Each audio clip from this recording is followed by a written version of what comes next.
Because there's 23 of them.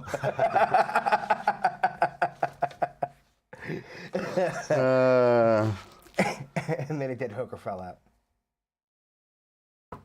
That's not funny. So what's going on, man? Oh, not too much. Welcome to another episode of Jews in the Media. We are. Yeah. Tonight we're going to be talking about some big stuff. And I don't mean like important. I mean the things that we're going to talk about are actually physically large. No, I have no idea. We can. You've seen that excavator? So how about massive? It's like a village. So how on about wheels. them continents? Pretty big. Continental. Pretty big, huh? Well, What it's. do you think a continent weighs?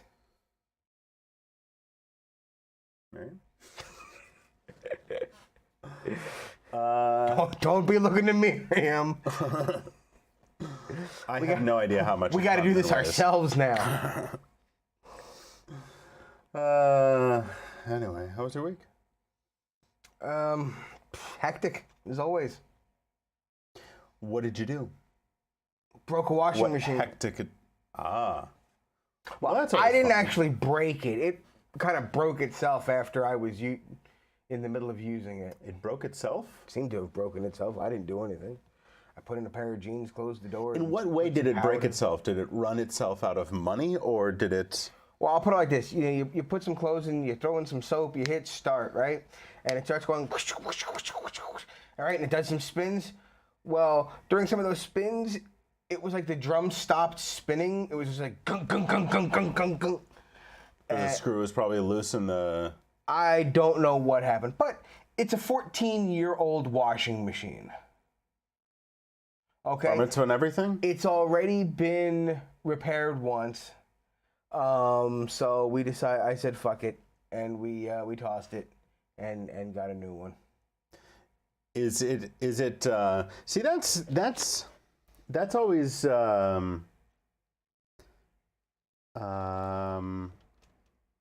it's one of those things that you have in the States that you just can't find here. And it's Washing machines? Yes. No, those massive ones. Just a standard washing machine like you have in the States. No. They don't exist here. A relatively large washing machine in Israel is going to be about, I'm going to do some rough conversion. Like it's 9 7 kilos. I was going to say 7. That's what we have, okay? And I can't say that I've seen, I mean, my mom has a bigger one, but she brought hers from the States. I think I used to have a set with American wiring. No. It was converted? It was made for 220, but she bought it in the States. When she was moving to Israel? Yeah, she got it from, through like the shippers or whatever. Yeah, there's a couple of companies that do that. Ooh, that's yeah.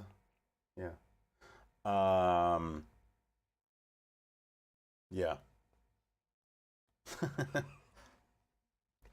So I just saw this sitting next to me. I got these where is one? If it was up your ass, you'd know. Seder plate? Where are they? Oh, It was on the ground, wasn't it? No, these little things for holding the because we're on. It's like a donut holder. Armex have extreme. No, that's an invention. That's a good invention, right? You get this little, just like this, but it's made to hold a donut. So you want to buy one donut, right? Dunkin' Donuts, they put it in a little wax bag. Okay? Here, they have the little plastic things where they put it in a paper bag. Okay? But what happens? The shit on top of your thing always winds up hitting the bag or whatever, and you lose half of it. They should come up with a thing like this, right? You put the donut in there, and you go, and it just seals it in there. It's got a little hole. It should just like slip in the middle and then come out. Well, don't they have plastic clamshell boxes? This would be better. Okay. Why? Because we could sell them. What are the material costs? Not anyway. Probably not much. Maybe not much. Probably much. No, probably not. Especially not if you buy a billion of them from This is China. not meant to be disposable. Those are meant to be disposable. No, You get no, home, wash you're it. such- No, you eat your donut, you can wash it and reuse Something it. you're just like carrying around with you, just in Yeah. case you run across a donut. Just in case. Have you ever lived in the United States? People don't just run across donuts. Half the country stops off at Dunkin' Donuts on their way to work every day. No, It's 2 donuts no, and a coffee. They do not. At least half. At least half. Maybe. I can probably think of more than half of the United States that does not have Dunkin' Donuts. Just because it's I was big in New using York does not mean Krispy it's huge. Kreme or fine. You they're have Price eating some- Chopper or Hen House or They're eating some kind of We don't have magazine Price Chopper. I think we have that. no. Price Chopper was the grocery store in Kansas City. Okay, fine. Whatever donut store they're going to, whatever convenience store they're getting their donut and coffee from, it could also be a roll or a bagel. Bagel, not a roll, because it's got to have a hole in it. You can make a hole. A donut maker. No, but I got these little things for holding the wires. Okay, now maybe you guys have seen these. I've definitely seen these online for a long time. It's really flimsy because it's like two parts that are just like they have this plastic rivet holding it together. But it was the packaging. I love the packaging on these products from China. I love it. So it says with the wire box. It's called a wire box. It's not really a box. No, it's not. It's not. It doesn't matter though. Call it a wire bagel. So wire box. Patented. Backwards. Patent. It's backwards. Are we so? Not backwards. We're rightwards. Yeah, backwards. Anyway. With the ultra-convenient and good-looking Cable Turtle, you can keep unsightly electric wire and cable out of vision in all caps. With the all caps turn of the hand, with a turn of the hand, wind excess wire around. Sorry. So turn of the hand, wind excess wire around is in all caps, and then we go back to lowercase. So it says, with a turn of the hand, wind excess wire around the open Cable Turtle. Close it and all wires are out of sight. Maxo I 1250 West maximum 1 meter wire. What the fuck are they trying to say there? It's like they trailed off from actually describing and instructing how to use the product into like their business address and then back into the instructions. It gave a 1250 number. I don't know what the hell that was for. But Use it as an eye washer. an eye plunger.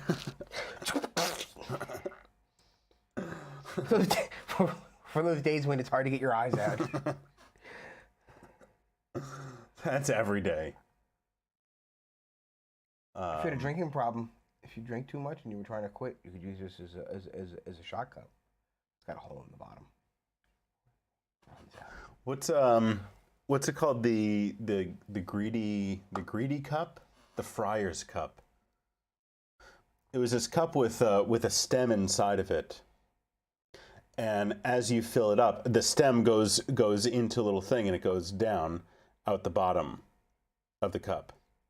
So it has this little tube coming up from the bottom, and it's basically just a tube that comes up from the bottom and points down. And as you fill it up and the water gets over the crest in the crest in the bend, it activates the siphon and it drains the cup out.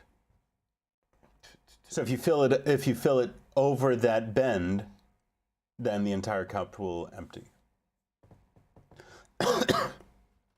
It was used as like a magic trick, but I don't think it was ever used in practicality. Because you can fill it up until just below that bend and use it as a cup. You can drink with it.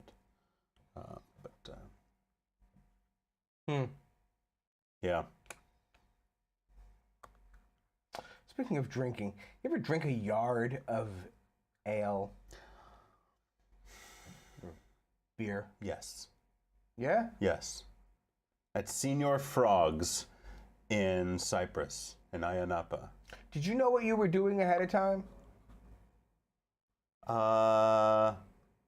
Yeah, I didn't drink a boot though. Never drank a boot. I've never drank a boot. Did you ever see that movie Beer Fest? Yes, I did. That was. Oh, we can get to beer fest, but hold on, we're going somewhere. I'm not Relax talking there. about boots. Don't start taking over conversations and ripping things in different directions. Did you know ahead of time what you were doing, like what a yard of beer was? I knew it was approximately maybe a yard. I didn't know they were like. Did you know it was like drinking game? That it wasn't like sitting down at a table with a bunch of friends and you're sitting there sipping from your yard of beer? I mean, you're supposed to drink beer. That's like any beverage. Well, yes, but you've seen a 1 liter mug, right? You sit there at your table and your friends and you're sitting there drinking from your 1 liter mug, okay? But you understand that a yard of beer, okay? It's quite cumbersome. It's not meant to, it's not like for sipping. It's for you're supposed to drink this thing and and move on. It's not for social drinking. You understand that, right? Yes. Okay. A buddy of mine didn't. We went to this restaurant called The Office, okay? And so he saw it on the menu. And, we were eating, we were getting like steaks and stuff. And he ordered, along with his steak, okay, as if it was like a liter of beer, he was just buying a big mug. he got the yard. He's like, you guys have a yard of beer? They're like, yeah. And he's like, I swear to God, they had to go down into the basement, okay, to find this thing. Okay, because no one ever fucking ordered the yard of, you know what I'm saying? It was like this thing that they had on the menu, but no one ever, or maybe it was like fun and interesting when the place was brand new, but nobody, in a long time. So they had to go drag this thing out of the basement and then like clean it up and everything else, right? It's like they bring his steak and this big fucking thing. I'm like, it's got this big wooden thing, And it's like a chair leg sitting on the table. And he's like looking at these. He's like, what the fuck? It's like, yeah, this is a yard of beer. And people are like staring at him and everything. So we're sitting. It's like when you order the fajitas at a restaurant and they come around. Yeah. So we're sitting there eating these steaks, and he's like sitting there, like I'm drinking from my fucking water bottle, Dude, it's on this like wooden rack holding it in place. It's like a round bottle. The bottom is round, so he's like, got to take it off this thing. Oh, it's like a proper. Fucking dude, can you bring it up? It's hysterical. Yard of beer. It's hysterical. We're sitting there in this restaurant. That's exactly what it is. Wait a second. Here, one of these guys. I mean, what is that? Like 3 feet? I'm not even answering that question. I mean, it looks like it's about a meter. A yard is 3 feet. A yard is 3 feet. Okay. A meter is 3.3 ish. 3 point. So I was right both times. 3 and something. 2 of the times. It is like a meter. Okay, yeah, that's a great picture. That's a great picture. Sitting in a restaurant, drinking this. Nice. Yeah, those how my wife sees me, how my friends see me, how my doctor sees me. Yeah. You know what I'm talking about? How I really am. Yeah, that's how we all see my friend. Every one of those questions. But it came in a stand like this, like one of these wooden. Nice. And it's sitting on the table, so he's like nice. And it's like like the further, like the less you get, the further up you go, the faster the beer is coming now. So like after a couple mouthfuls, it's whoa. It's like the boot, okay? Something about the boot. There's an air bubble that gets into the boot. No, that's fucking stupid. That's stupid. Is that just from the stupid movie, or bullshit. is that real? Well, there would be an air bubble. So you just... And their brilliant idea was to turn the boot just at the right time. No, you can start drinking it from the fucking beginning, from the, at an angle. There's no reason why you have to... It doesn't make any actual sense. If you really think about it, it doesn't make any sense whatsoever. It's easier to drink the other one, I think. It's easier to hold. No, with a boot facing up at the end. I don't know. How the fuck Why would you drink it like that? No, Why you would just people tip drink- the whole thing down, or like this, and just drink it down like that. It's just it was a stupid premise, and they tried to make something creative in this. I understand the liter, big liter mugs. I can almost understand the the yard yard? drinking it. I can understand that. I don't understand the boot. I don't know. It was from some old tradition, I think. But Getting drunk and running out of cups and having to fill your boot. you got a boot. I mean, you might as well. Might as well boot. So Right. yeah, I thought. I don't remember what the fuck we were talking about that made me think that, but yeah, it's a good night. It was a good night. Yard of ale. It was a good night. I can tell you. I remember everything about that night except for everything about it. Except for everything that came afterwards.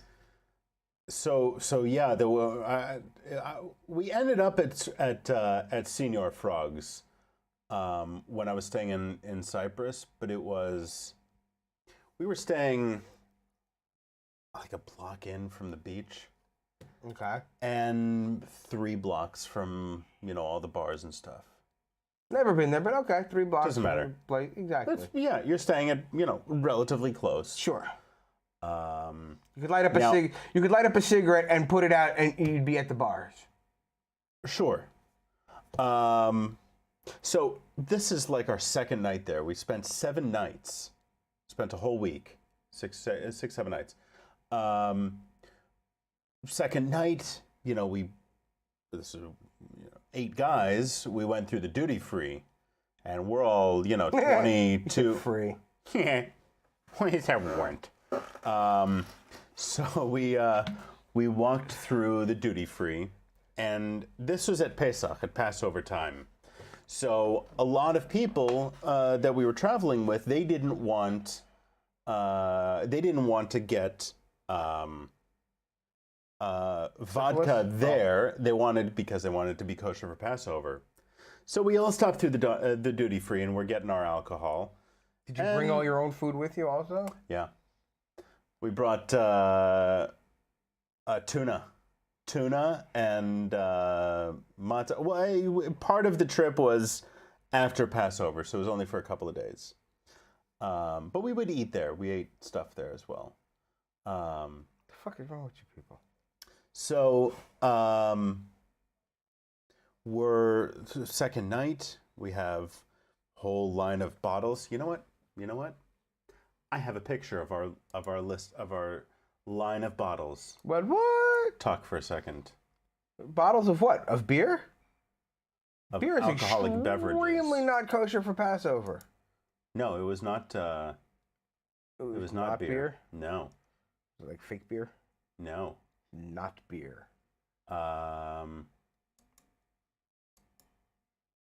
Shit. When I was like 12 years old, 13 years old, I used to go into the liquor store and buy non-alcoholic beer. And they would sit there like confused about what to do. Is he allowed to buy it? It's beer. It's non-alcoholic beer. Is he allowed to buy it? And sometimes they would sell it to me and sometimes they wouldn't. It was a debate every single time I would go in there and buy it. But I felt cool sitting on like the street corner, like, drinking my 6-pack. I don't have the pictures here. I have them on my hard drive, which I can't really connect right now. But we had a line. We had this. We had 2 bottles. 8 people. 2 bottles of Tanqueray gin. 4, 6, 8. Yeah, we did. We had 8 bottles of vodka. 3 bottles. A bottle of absinthe. 2 bottles of white chili. You know white chili? No. This is white chili. Why not chili? Why chili? I'm really upset I didn't get chili. I wanted chili.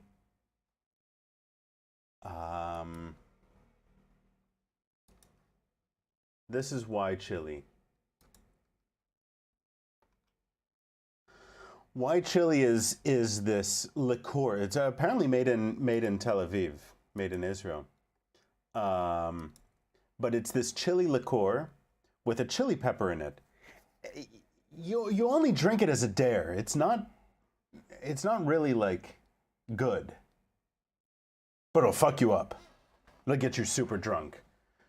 Especially when you're drinking with like 5 other different types of alcohol and you're drinking to massive excess. Very stupidly. So we did. We did that. We basically each drank about 1.5 bottles of alcohol. Including absinthe and some crazy shit. There was this Sabra, which is like a chocolate liqueur. Yeah, I know what it is. You know, what else did we have? We had vodka, gin, rum. We did have a couple of bottles of Bacardi. No, we didn't. We had 1 bottle of 151. Bacardi 151 and a bottle of Bacardi O. Now, nowadays, you can't bring that much alcohol into the country. Maybe you can bring, maybe you can bring it into Cyprus. I don't know. Nowadays, but Why? you couldn't. You're limited to 1 liter of alcohol. Didn't you say there was 8 of you? Yeah, we bought like 20 bottles of alcohol. Hmm. We bought way more than 8 bottles of alcohol. We had 8 bottles of vodka. 6 or 8 bottles of vodka alone. We were stupid. So we drank to excess. We drank. And it gets to about a half an hour after we start drinking. And we say, and we're each daring each other with the chili, and eventually we finished a bottle of that, and we said, all right, let's go to the bars. We didn't go to the bars. We did not make it to the bars. You wind up in Colombia? No. I know somebody that happened to, though. But no, we ended up stumbling our way down the stairs because we were in like this. We had 1 room. It was four rooms, and no, we had two bedroom suites, kind of at like this cheap hostel, a hotel kind of thing. But it was nice. So there were 8. There were 2 of us in each room of the two bedroom things. And we were right next to the stairs. So we just had to go left, down the stairs, past where the laundry cart was for you to throw your towels into, around the corner, another corner, and 2 blocks up, and you're at the bars. So basically 3 blocks in total walking distance. We got down the stairs. My friend fell over the railing into the laundry basket. I'm not carrying this motherfucker, so I started pushing him down the street in the laundry basket from the hotel. What else are you gonna do? So I'm pushing him down the street in the laundry basket.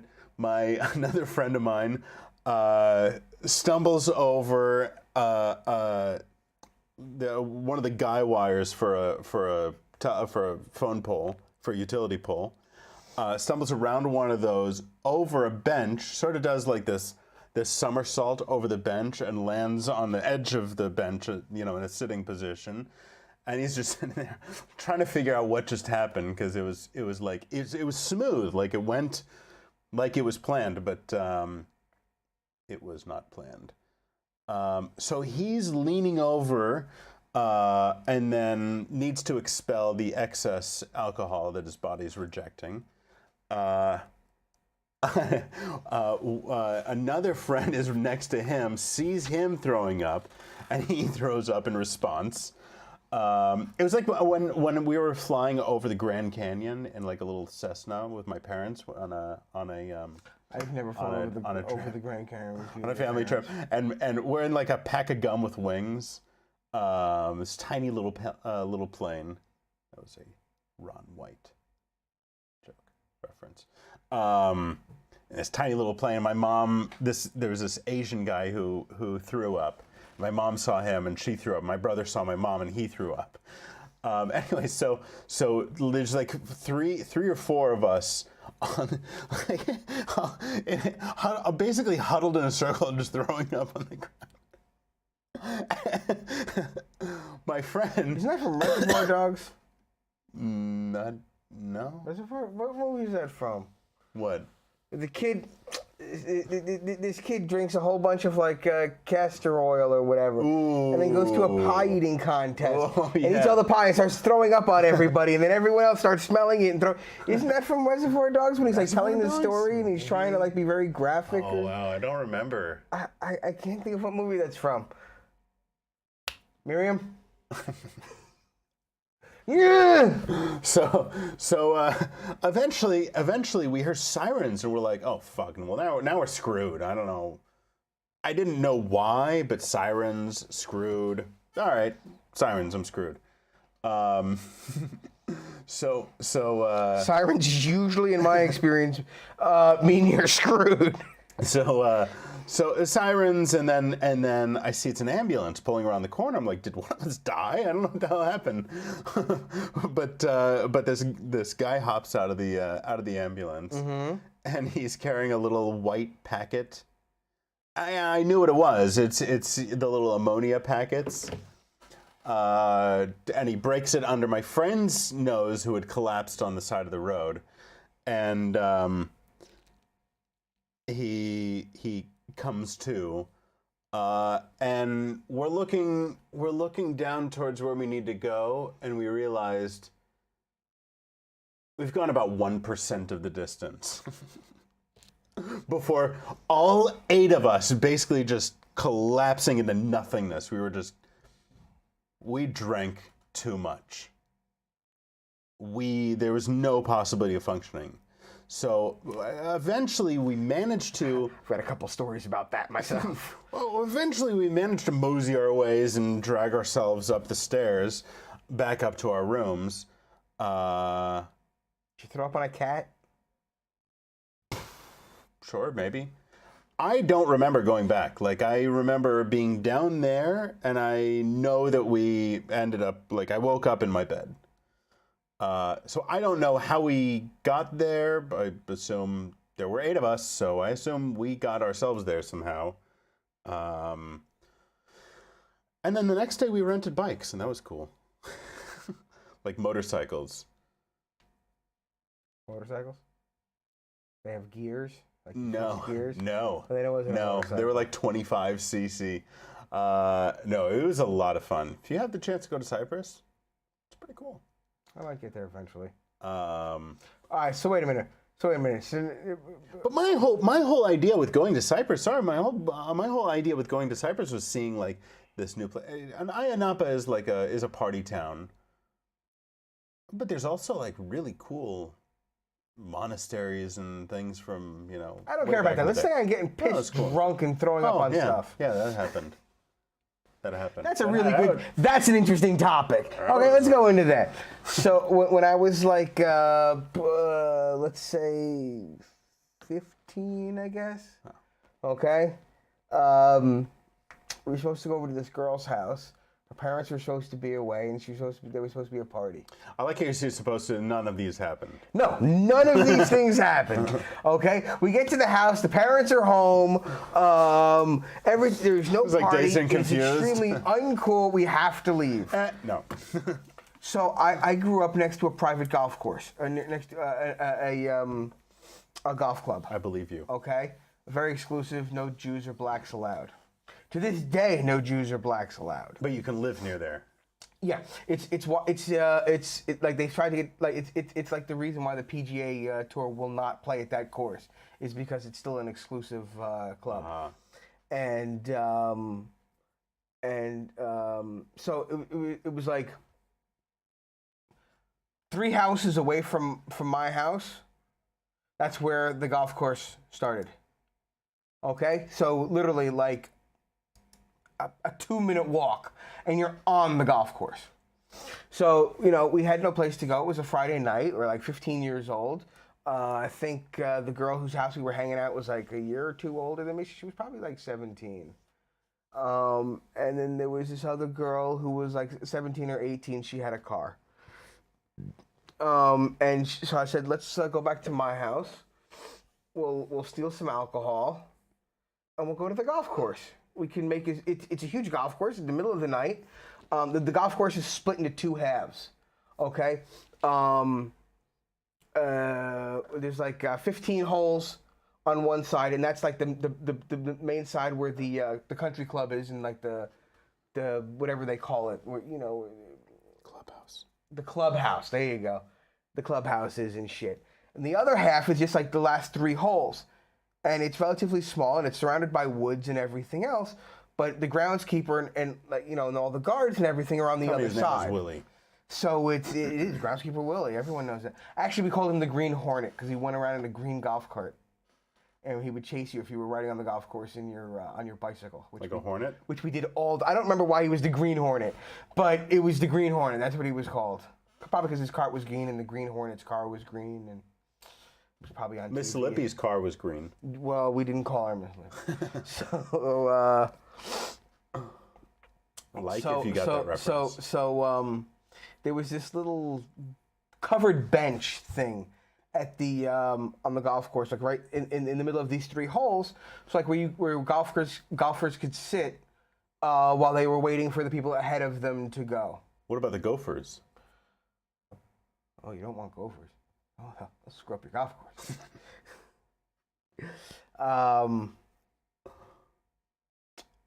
But at night, it was surrounded by woods and everything. It was like impossible to be seen from the road. It was like literally in the middle. So you had like a good distance between the houses that surrounded the golf course. Okay? You could make as much noise as you want.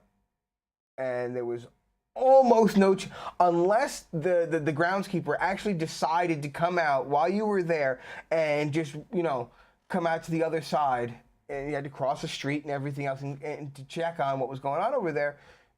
Nobody could hear you. I feel that me and everybody else that follows us on a regular basis is feeling a sense of deja vu. Have I told this one? Yeah, I think so. Anyway, go ahead. It's a great story.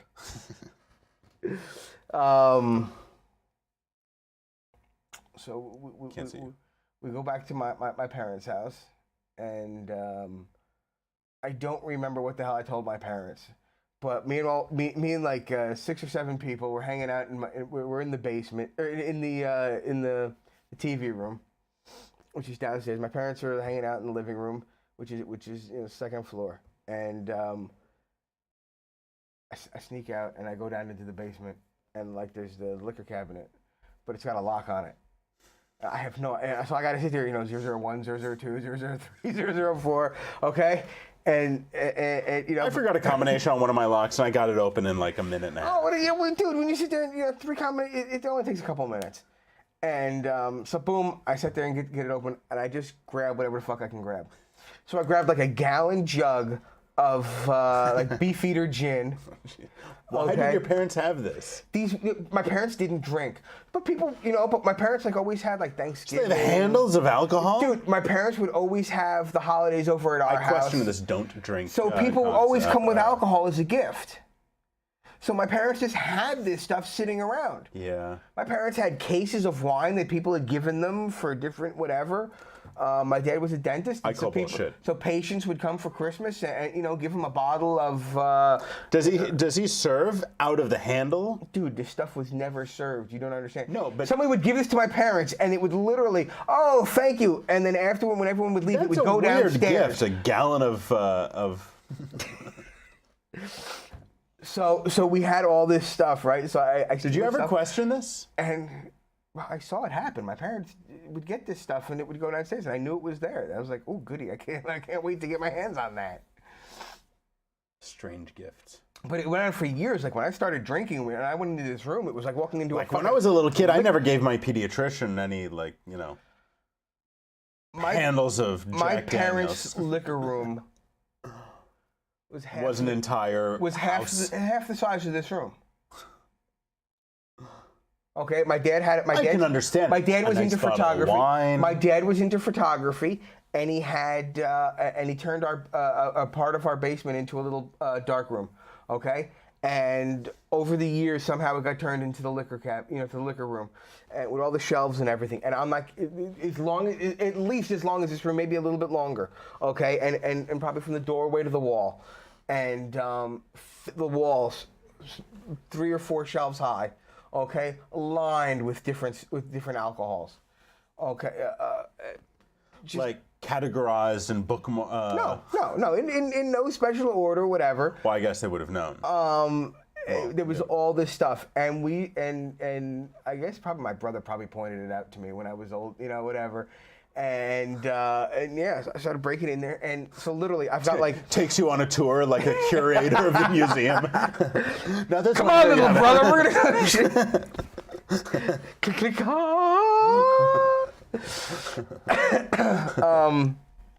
Walking around with his hands behind his back, and over here you see we have the French Reserve. So I remember the gallon jug of gin. I remember old granddad. And there was like 3 or 4 bottles. Hanky Bannister. Of other stuff. Probably like liqueur. I don't know what it was. Okay? Old granddad, Dwarves. This is Chambord. My mom used to have a little bottle of Chambord. Oh, I love Chambord. The round ones, right? Yeah, It's the so she had one in the cabinet by the dishes, and not enough to get drunk off of. It's just like sweet, and I don't know if you really could get drunk off of it. I have no idea. Off of like a cocktail bottle. Used to mix it with other stuff. But I used to sneak sips of it because it was really good. So, sorry, Mom. So we've got these bottles, right? I go back upstairs, and we all put them under our leather jackets, and we walk out of my house, right? And like we fucking do like a quick walk over to the golf course. Handles under each. Bam, man! I fucking pound this bottle. I was so fucking hammered. Good times. Like back then, like my curfew was like 11 o'clock. I think I showed up at like 1 o'clock in the morning or something like that. I was not so good with curfew. Fucking hammered. I was not. I good think with that was the curfew. fired time. Like I had come home like buzzed a little bit, but I mean like I didn't get 4 seconds into the house. No, literally, I was probably 15 seconds into the house and I was busted all. I'm standing you came into my house. It was a split level house, so it's like three houses, but not really 3 real floors because every floor is like a half level off the other one. So it's like one here, Okay, one here, one yeah. here. Yeah, my aunt had a house like that. So so you came in and you'd walk up the stairs and now you're on like the second floor and that's where the kitchen and the living room is. Okay, my parents sitting in the kitchen, and the doorway to the kitchen is right next to the steps going up to the bedrooms. So there is no way, none, other than climbing up the garage and sneaking in my bedroom window. There's no way to get upstairs without going past my parents. Okay? And there's no way to go past my parents without them wanting to talk to me. Okay? But I'm literally fall down drunk because I drank a liter of whiskey in less than 2 minutes. I mean, now, honestly, maybe it was 5 minutes, but I'm not exaggerating. There's a big difference between 2 and 5 minutes. But- like 2.5 times is. But I'm not exaggerating when I say in 5 minutes or less, I drank that liter. And that's not all I had to drink that night. Okay? I drank what could definitely be called a lot.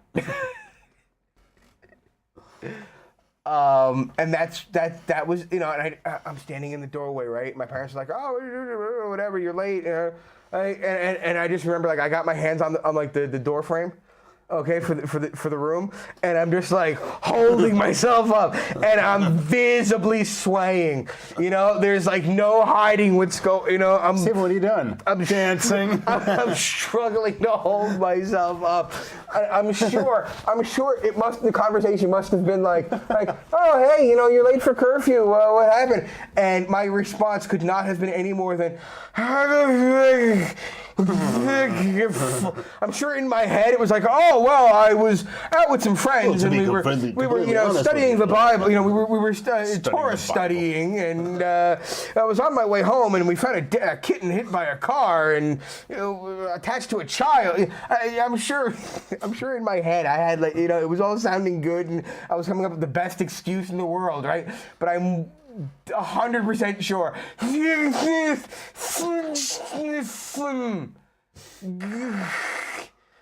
Boing. Is that a boing in there? So then I remember falling onto the stairs. Like I remember letting go and just like thump, okay, onto the stairs. I got this. Because literally, like at the foot of the doorway, that's where the stairs started to go up to the bedrooms. So I kind of fell right on, and I crawled up the stairs. And I just remember like being like two stairs up and hearing my dad say he's gonna puke in like 15. You know, he's something about puking. You know, and it was like clear as it's like ding ding, you've been busted. You know, whoop whoop.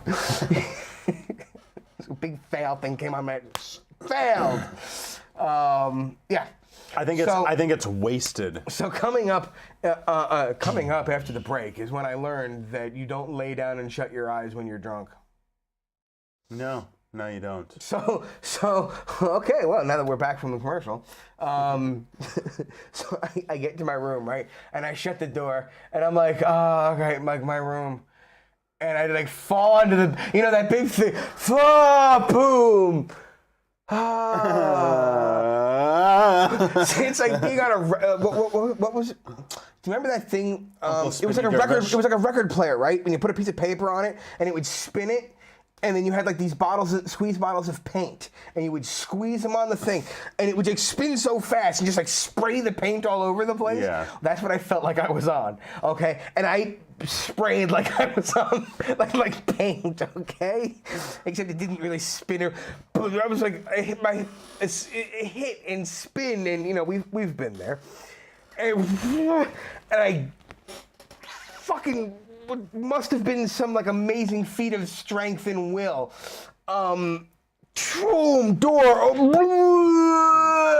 cat going like this. What the fuck? All over the cat. Oh, the cat was traumatized to the day she died. I'm telling you. I love that. She always looked at me like, yeah, "Fuck you cocksucker." Shit, I got no claws. Fuck you. Yeah. I mean, she had back claws, right?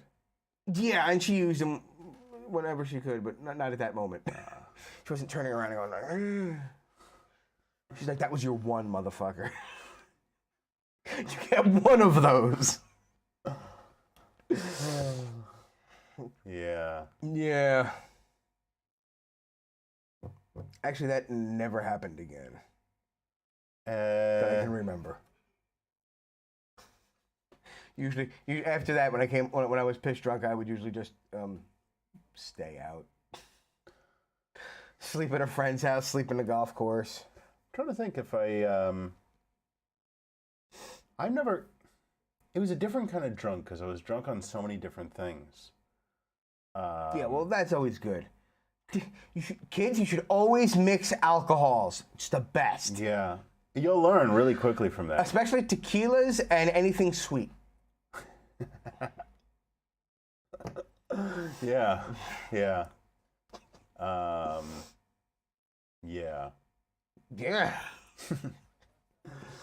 Anyway, so okay, yeah, you know I can talk about bashing my roommate's head in with the bathroom door, throwing up on my boots, or we could, you know.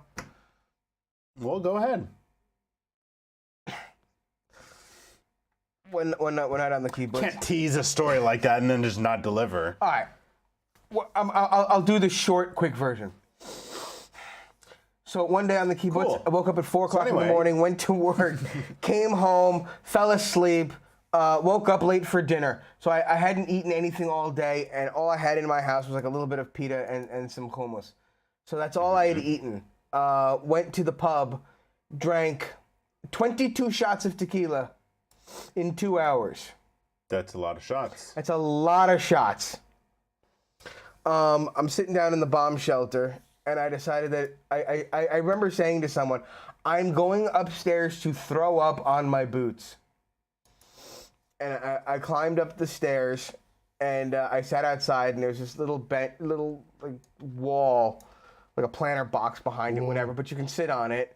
And I just remember sitting on it and going, yep, this is the spot. All over my boots. So I managed to get back to my room. And I open up the door, and it only opens up like a couple of inches, and then it hits something. Okay, it's a boom. So so what do you do?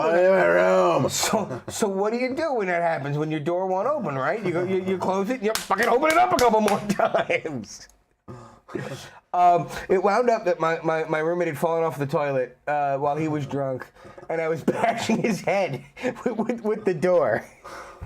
So now he's thoroughly drunk, passed out, and probably concussed. Okay? Still? Probably.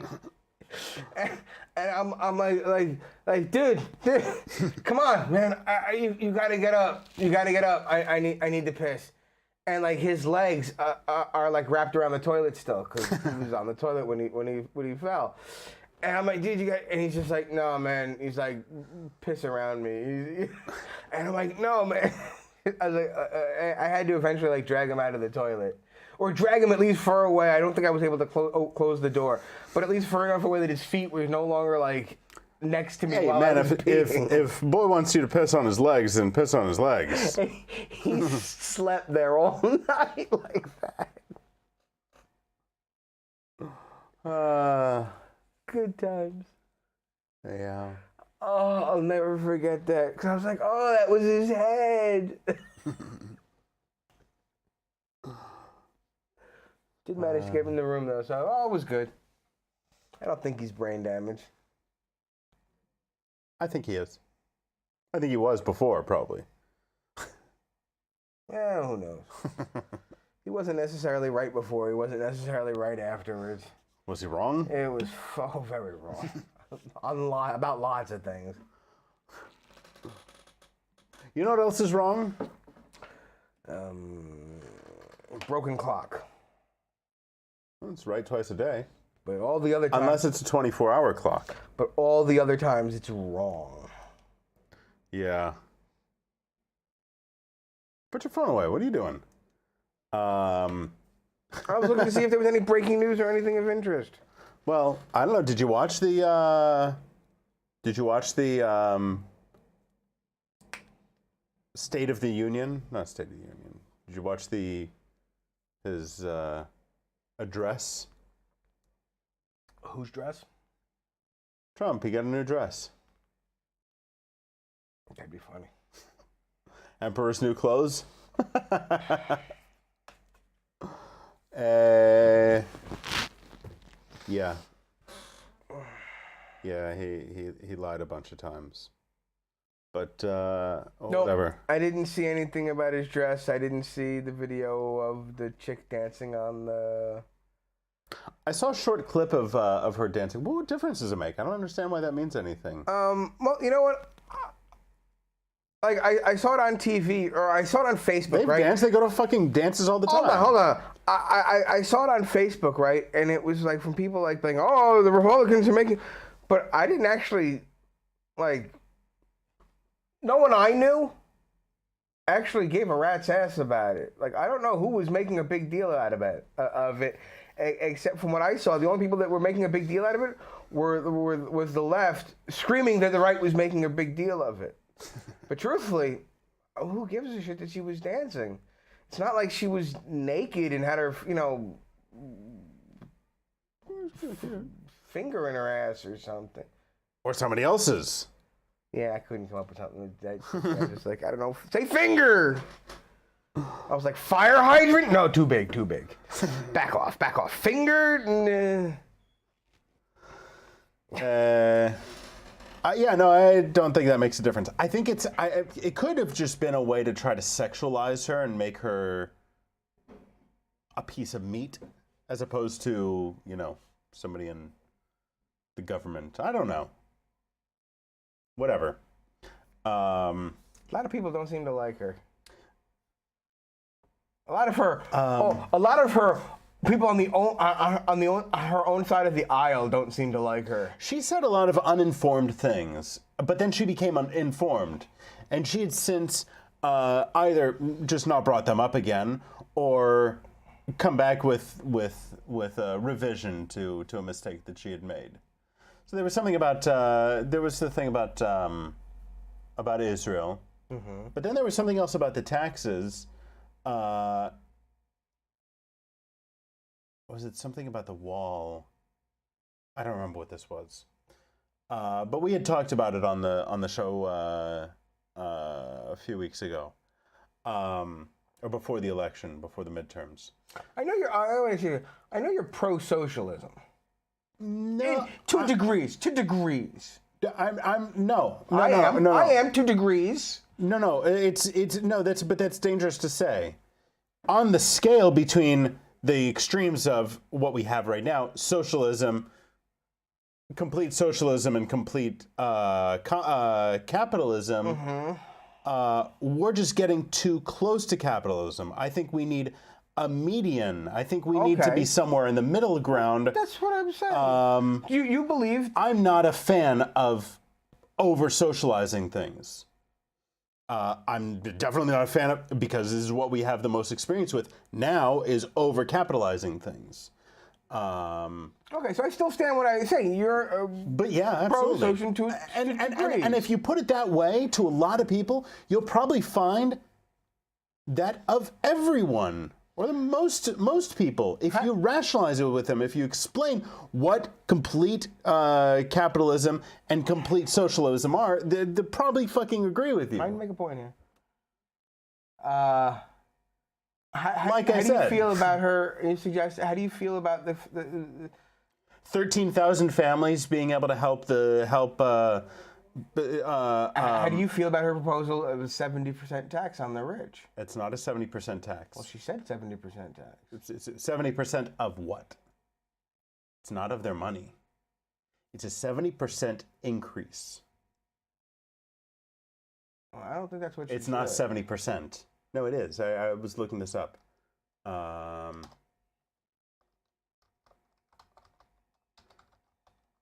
And that's the problem, that people hear sound bites, but they don't hear the whole story. No,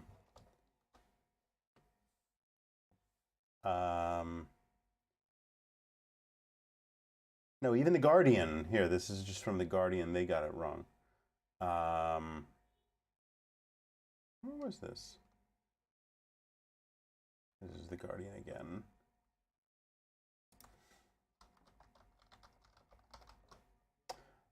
I forgot where this was, but again, it was on. It wasn't on. It's their income. It's not on their estate. It's not on everything that they own. Here, from Business Insider, I'll read this. It's on the 13,000 wealthiest families as well.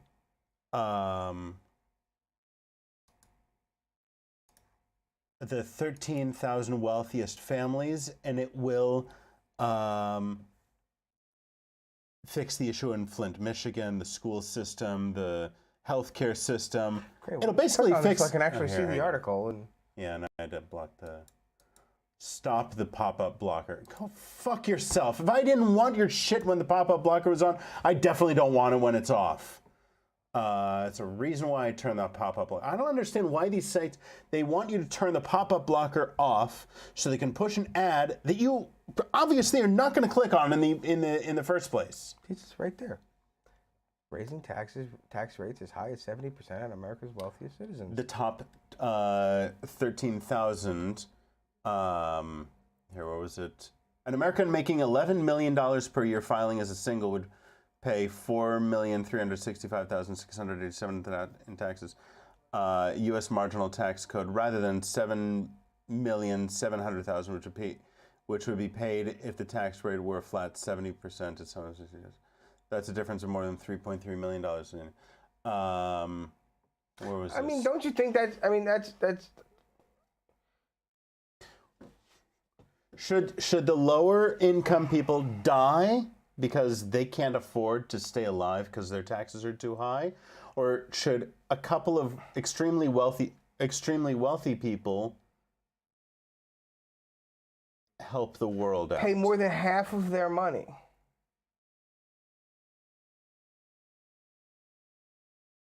They kind of are already. I don't know. It just seems like yes, they should pay more, but at what point is it like, all right, well, wait a minute, I mean, Jesus Christ, they went from 11 million to 3. Now, yeah, I'm sure I could very nicely live off of 3 million.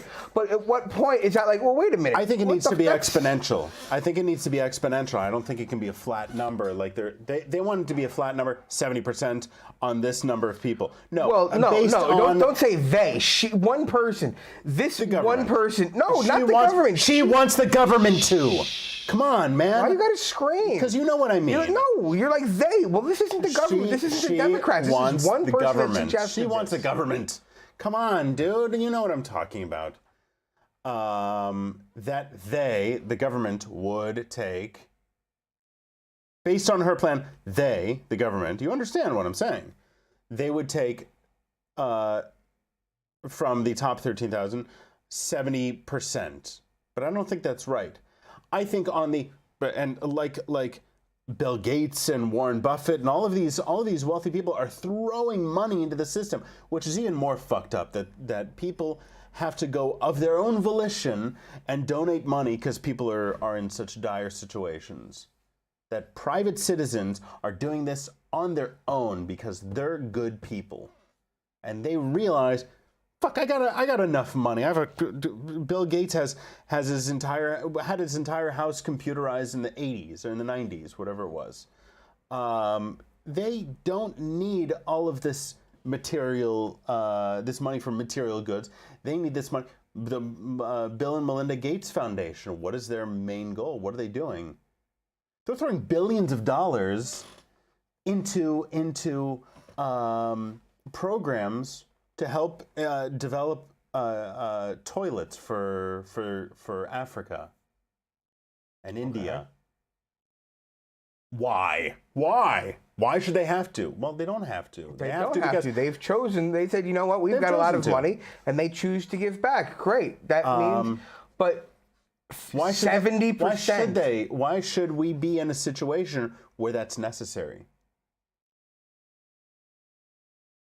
Society. That's just the way society is. It's just the way our government is constructed. I have no problem with higher taxes. Some countries like Denmark, it's as high on the wealthy or on the poor? No, on everybody. But I want my government to give me back more services. Well, that's the thing. I think from the ground up, from the lowest income to the highest income, it should be an exponential scale. Everybody pays a certain amount of taxes, and if everybody is paying an equal exponential amount, if they're all paying that, based on that scale, then everything will be fine. You could have public health care. You could have free health care. You could have free tuition. You could have all of these things covered by socialized programs because everybody is paying into it an equal amount. Well, based on their own income. Just because everyone's paying an equal amount doesn't mean that they would be able to create a system that worked that would be able to give everyone the system. What are you basing those numbers on of just being an equal amount? Well, that's what needs to be calculated, what that amount is. You're making $10, conversation's sake, you're making $10 a year, pay 1%, you're paying, So, but what if by doing that, what it winds up is that the poorest people that really can't afford it are wind up being left with, even though they're paying the smallest percentage, they're still being left with not enough money to actually live off of. If we're all doing it exponentially. No, but they're only paying an amount that won't affect them. So then everyone else has to pay more. But no, you said we'll do a mathematical calculation. We'll figure out what everyone would have to pay. So there's an amount they have to pay. That's what I didn't say we would do, but that's what you said would grab be your done, calculators, right? folks. You said no. Well, there'll be an amount, a set amount that they'll figure it out. And exponentially, everyone will have to pay based on what they make. But that might mean that the people in the lowest earning bracket, might have to pay more than they can actually then be left with to have enough. They might not be left with enough money. And if they're saying, oh, well, wait a minute, well, we'll purposely, that's what I'm saying. We will skew the numbers to make sure that this doesn't happen, then what you're doing is you're changing the number. Well, someone has to pay more now. See, because it was supposed to be that, like in my practice, I'm supposed to say, let's say 12%. But now, because they have to change the rates because these people can't afford it, but now I have to pay 16 or 17%. and then you just keep moving it up. So now that instead of paying what we figured out was fair, now we have to put more on the rich. At what point is it like, okay, but I'm paying my fair amount, how much more do I have to give? To the point where people are suggesting 70%? I think that's too much. It doesn't need to be 70%, because they're only taking from the top 13,000 families. It's a very specific number. I'm not seeing it here, but I saw it in a couple of places. 13,000 families of the wealthiest families. I don't know why everybody below those 13,000 families, they don't pay any taxes, or it sounds like she was just saying it as an example.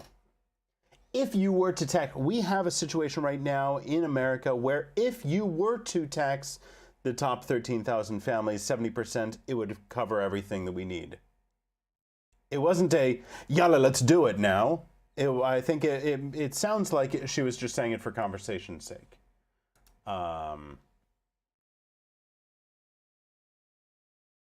Well, I All don't right, know. let's see what this says. When a congresswoman gets in front of cameras and says things, I don't think she's saying it just for conversation's sake. Well, that's It's not like she's saying, "Hey, did you see what the representative from Delaware is wearing today?"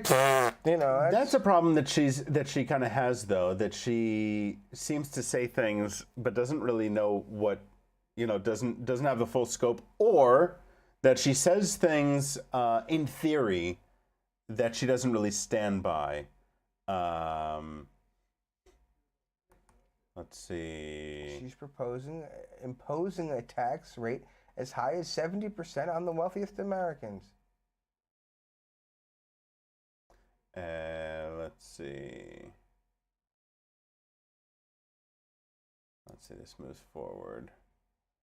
I'm not gonna make everyone wait while we read this. But someone can make the argument, well, they can afford it. Yeah, you know what? Someone who makes $11 million a year, okay, and then have their taxes cut down to $3 million. Sure, you can live a very comfortable lifestyle on $3 million a year. The problem But at what point does it become fair? At what point does it become taxation without representation? What are they getting? What are they getting for that $7 million a year? They're helping out a lot of people. Are they getting anything? Are they getting free health care? Are they, Yeah, they're getting everything. Why should they not?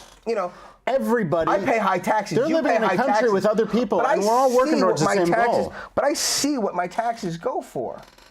Okay, I see the parks in my neighborhood being built, and a lot of the money, they don't, because I pay a lot. I pay a lot of taxes to the city. I went to a private school, but we were paying for public school.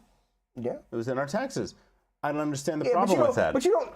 Neither do I. But you don't necessarily like that. No. But you don't see that. Like I would go to the park. You didn't get to see the public schools. You didn't get to take advantage of them.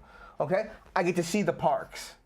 Okay, I get to see the things that some of my tax dollars is going. Your house never burned down. You never needed to use the fire department, but you're glad you paid for it to be there, aren't you? But I see them. The schools are helping to educate the rest of the community, the people that aren't in a private school. So you're helping to ensure that these people are able to grow up to be functioning human beings that you'll have to interact with from time to time. People that are running the country, many of them went to a to a public school. You were helping to pay for their education. Yeah. In the grand scheme of things, yeah. No, I don't know how many people that are running the government, that are in Congress or Senate or whatever right now that went to public school. From the beginning, from elementary, middle, high school. They went to private, high class Ivy Leagues and so on and so forth. But I'm sure a lot of them. I don't know where to. Let's take her for example, Alexandria Ocasio-Cortez. No. Where did she go to school? She was born in the Bronx. Early life and education. She was a bartender and a waitress. Her father, an architect of Puerto Rican descent, was born in the Bronx. Her mother was born in Puerto Rico until 5. She lived with the family in an apartment. The family attended. But it's time to go. James. Yorktown James. High School. It's time to go. Yeah. It's time to go. And We with started the show Yorktown late, I High gotta go. School, Yorktown High School is a public high school. So there's one. Okay. And I know for a fact that a lot more have went to public school. Well, you say a lot, but I guarantee I'm not going to guarantee, but I suspect the majority of them. I don't know about that. I don't know either. I'm speculating. I suspect the majority, not all, the majority probably went to private school. Well, that's what Miriam's for. Let her do the research. All right. All right, guys. I don't even think she listens anymore. So, peace. That was fun. Yeah, it was lots of fun. Spay and neuter stuff. All right, have a good one.